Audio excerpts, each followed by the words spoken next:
Parry riposte. It's not such a big field like attacking because it's clear described when you have to parry in the best way.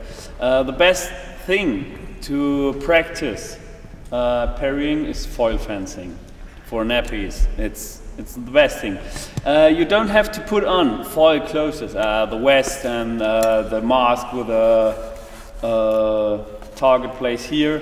It doesn't matter. You can make an épée pool, but you say, okay, there are the foil rules. Not the foil target place. You can hit everywhere, but you got the foil rules. You got a referee, and he decides who got the right for attacking, who made the parry, who took at last the blade, and so. And so you will see you have to make a parry because you don't get any hit if you don't do this. You have to explain it to the little ones what means convention like attacking or parry riposting and so on. And you will see it happens that they have to parry. Also with this weapon in his hand, in her hand. Okay? What do you need for parrying from your opponent? An attack. And this is how do you get your opponent to attack? Giving them an opportunity. Yeah, an invitation, giving the opportunity. And this is what we did as coaches the whole attacking period we did. We show, okay, please do your attack. I start, do your attack. Okay, we are standing and waiting until they are attacking. This is nothing else than an invitation. And we do this the last 2.5 hours. You did this. Please change sides from the attacking person to the parrying person. We start with a little invitation. We open the place of target for a second or for some seconds and give with a short half step an invitation. Okay? Then we're waiting until the opponent attacks and we're making a parry. It doesn't matter which parry. There are 8 of it. We talk about in the technical lesson this morning about the 8 parries, and it doesn't matter which parry you take. Okay, it depends on the moment when you take. We are back to the timeline. When would you parry? And the next question will be why? At the end, right? And why? Because you've got the blade going to be firing towards you. Right. To be able to deflect, if you parry too soon, they can just either disengage it and do another move. Right. It's the same why you counterattack here. Because he can do nothing else here. He's decided to make his attack. It's the end. He don't change anymore. He want to hit. And if you get this moment to parry, he can maybe disengage. And classical in foil, you learn that your parry is making when your step back is finished. You make your parry. It's the latest moment. And this is the same in épée. When you teach or when you learn parrying, please learn it with a step back. In the fight, it's not often used with a step back because it's maybe a different distance or maybe a different situation that you have to. If we are so far away and he attacks long, I don't have to do a step back. I could make my parry in standing. But to learn it, please come a little bit close together and make the parry riposte with a step back. Okay, I will come, right? And you make the riposte. It doesn't matter which one it is. Quad, octave, sixth, it doesn't matter. Just the timing is important, that you're waiting to the end of my movement. It doesn't matter when my arm is stretched. It depends on the distance where I am. And he tried to do it step back, now, and make riposte. One important thing, thank you. One important thing is try to teach or try to learn after every parry there's a riposte. It's not just parrying. I see a lot of fencers in my club or in Germany which are making paf. Yeah, and they're so lucky that they got the parry. And it makes tick, tick, tick, tick, tick, tick, tick, tick, tick after this. Because they hold it so long, because they finished in their heads the action with the parry. No, the finishing is a riposte. And you have to know how your tip is coming to the body. Often they ask, okay, is it better to parry like this, or is it better to parry like this? It doesn't matter. You have to know how your tip comes to the end. If you're here, or here, or here, or maybe here, or where else, you have to know how your tip comes to the target. And it's not a question how big you are parrying. It could be that you make just this and it's enough.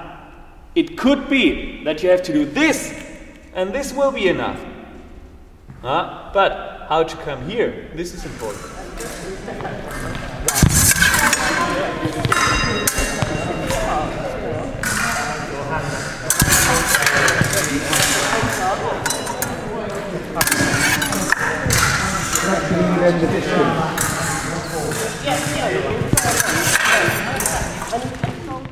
Because it's a special parry, which is very useful, and you have to learn, because it is different from the other ones. I don't know. I'm introducing parrying every time by the same history I talk to the kids. It's where it comes from. And the hand holding in the parries is from the military, former military, because the weapon was there, and the first thing you can do after getting out of it was prime. And prime is nothing else as the first parry. And then they get names round about this. That's this. And this is a story for introducing it, because they learn that it's a traditional sport. It's not founded 1 year before, it's a traditional sport, and they have to keep to rules.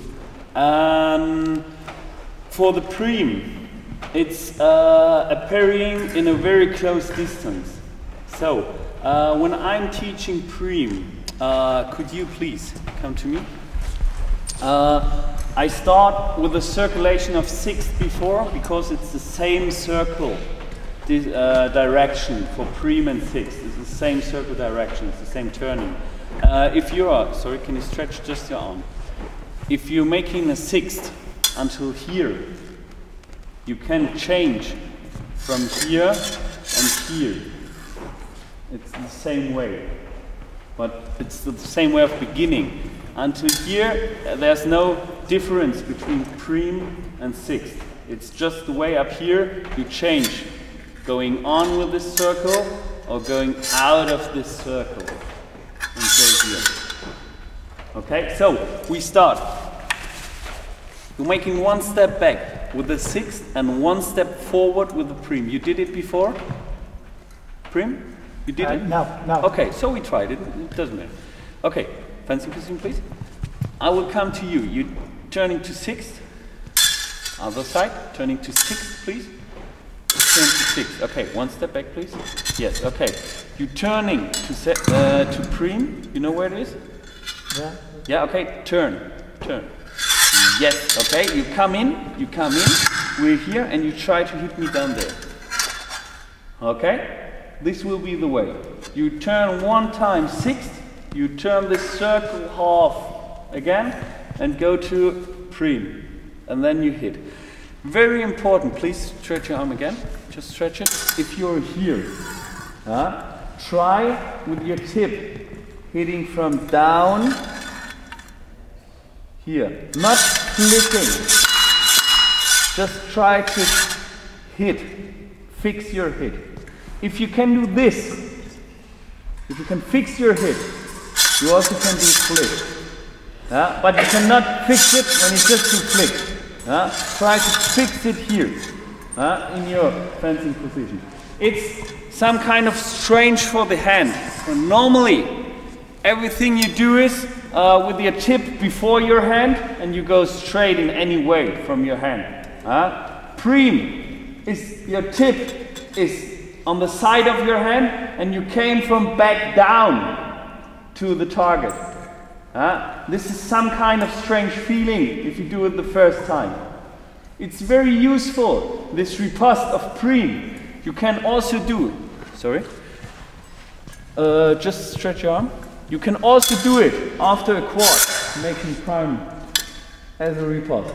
You can also do it with the octave. You can also do prime riposte. You can do it out of every position of parrying. You can riposting with preen. And this makes the fun of the game parrying, because you don't have to do a parry riposte every time in the same way. You can change by a circulation disengagement. You can change by a coupe. You can change the hand position for the riposte. You can make after a sixth, you can make an octave riposte. You can make after an octave riposte. You can make after an octave parry. You can make a quad riposte. You can combine these two things. So we're working just the next time on this preen. One step back with the sixth, one step forward with the preen and hitting. Okay? Yesterday there was a problem. I think it was left to right or right to right? Left to right. Yeah, okay, perfect. That's why I choose you. Just stretch your arm, please. If he holds his hand like this, and I'm going here for making riposte, we block each other. So that's why we're making one step in the distance, that the tip is behind me, so that I can go away from the blade and hit him. There's no problem of hitting by the opponent. I go away from this point to away from the blade to hit. Or maybe I go away here from the guard. It depends on your feeling. Okay? When you get blocked by the guard of the other one, please go away from the blade and try to hit.